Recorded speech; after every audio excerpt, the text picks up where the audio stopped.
پھر ایک اور حدیث ہے، حضرت انس رضی اللہ تعالیٰ عنہ فرماتے ہیں کہ لا یستقیم ایمان العبد حتی یستقیم قلبہ ولا یستقیم قلبہ حتی یستقیم لسانہ۔ پہلے تو یہ فرمایا کہ بندے کا ایمان کبھی سیدھا نہیں ہوتا، یعنی جیسا ہونا چاہیے ویسا نہیں ہوتا جب تک کہ اس کا دل سیدھا نہ ہو۔ پہلی بات تو یہ ہے، دل سیدھا ہونے کا معنی یہ کہ آدمی اللہ تبارک و تعالیٰ کی رضا جوئی کے لیے جو کام کر رہا ہے وہ اللہ تعالیٰ کی رضا جوئی کے لیے کر رہا ہے۔ اس کے دل میں یہ خواہش ہے، اس کے دل میں یہ تڑپ ہے، اس کے دل میں یہ دھن ہے کہ میں کسی طرح اللہ تبارک و تعالیٰ کے رضا کے مطابق کام کروں، جو کام کروں وہ اللہ تبارک و تعالیٰ اس سے راضی ہے۔ تو جب تک کہ ایمان اس وقت تک سیدھا نہیں ہوتا جب تک کہ دل سیدھا نہ ہو، اور دل اس وقت تک سیدھا نہیں ہوتا جب تک کہ زبان سیدھی نہ ہو۔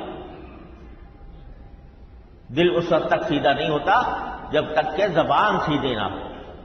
اگر آپ دل میں تو یہ سوچ رہے ہیں کہ بھئی میں اللہ تعالیٰ کو راضی کروں، اللہ تبارک و تعالیٰ کی خوشنودی حاصل کروں، ایسے کام کروں جو اللہ تعالیٰ کو راضی ہوں، جس سے راضی ہوں، لیکن زبان سے آپ الیاذ باللہ ہم جھوٹ بول رہے ہیں، غیبت کر رہے ہیں، دوسروں کو تکلیف پہنچا رہے ہیں، دوسروں کا دل توڑ رہے ہیں، تو وہ قلب کیسے سیدھا ہوگا؟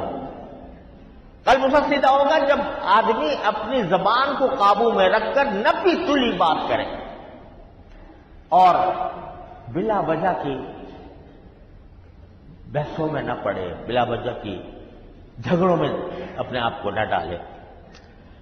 اور فرمایا ولا يدخل الجنة رجل لا يأمن جاره بوائقه، اور کوئی شخص انسان جنت میں نہیں جائے گا ایسا شخص جس کے پڑوسی اس کی تکلیف سے محفوظ نہ ہو، یعنی وہ اپنے پڑوسیوں کا خیال رکھتا ہو، ان کے حقوق ادا کرتا ہو، پڑوسیوں کو نقصان نہ پہنچاتا ہو۔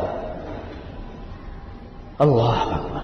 اور فرمایا کہ من سرہ ان یسلم فلیلزم الصمت، جو یہ چاہتا ہو کہ میں سلامت رہوں دنیا میں بھی اور آخرت میں بھی، تو وہ زیادہ سے زیادہ اپنے آپ کو خاموش رکھے، زیادہ بولے نہیں، کیونکہ جب بولے گا تو اس میں اندیشہ ہے کہ کہیں بھی کوئی بات احتیاط کے خلاف نکل جائے گی۔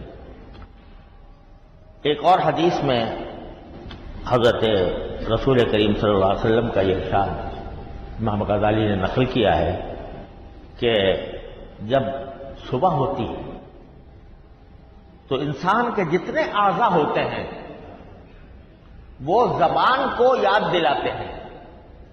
کیا یاد دلاتے ہیں؟ کہ دیکھو اللہ سے ڈرتی رہنا۔ زبان سے سارے اعضاء مل کر یہ کہتے ہیں کہ زبان سے کہتے ہیں کہ اللہ سے ڈرتی رہنا، یعنی کوئی ایسی بات نہ کرنا جو اللہ تعالیٰ کے حکم کے خلاف ہو اور اللہ تعالیٰ جس سے ناراض ہو۔ کیوں؟ اس لیے کہ اگر تم سیدھی رہو گی تو ہم بھی سیدھے رہیں گے۔ اعضاء یہ کہتے ہیں زبان سے، وہ زبان حال سے کہتے ہوں، زبان قال سے کہتے ہوں، لیکن اعضاء یہ کہتے ہیں کہ زبان سے کہ تم سیدھی رہنا، اور اپنی حرکت کو جب بھی حرکت دو اس زبان کو تو یہ خیال کرنا کہ اللہ تبارک و تعالیٰ سن رہے ہیں اس بات اور ریکارڈ کر رہے ہیں، اور اس کے نتیجے میں تمہیں جنت یا جہنم کا فیصلہ ہونا ہے، کیونکہ تم اگر سیدھی رہی تو ہم بھی سیدھے رہیں گے، اور اگر تم ٹیڑھی ہو گئی تو ہم بھی ٹیڑھے ہو گئے۔ یہ رسول کریم سرور دو عالم صلی اللہ علیہ وسلم کے الفاظ منقول ہیں، اگرچہ اس کی اسناد میں تھوڑا کلام ہے۔ اور حضرت عبداللہ بن مسعود رضی اللہ تعالی عنہ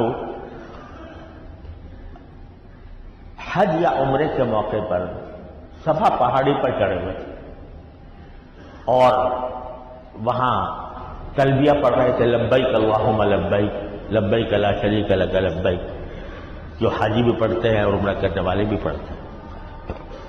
بس وہاں پہلے تلبیہ پڑھا اور پھر اپنی زبان کو خطاب کرتے ہوئے کہا کیا لسان قل خیرن تغنم بسکت عن شر تسلم.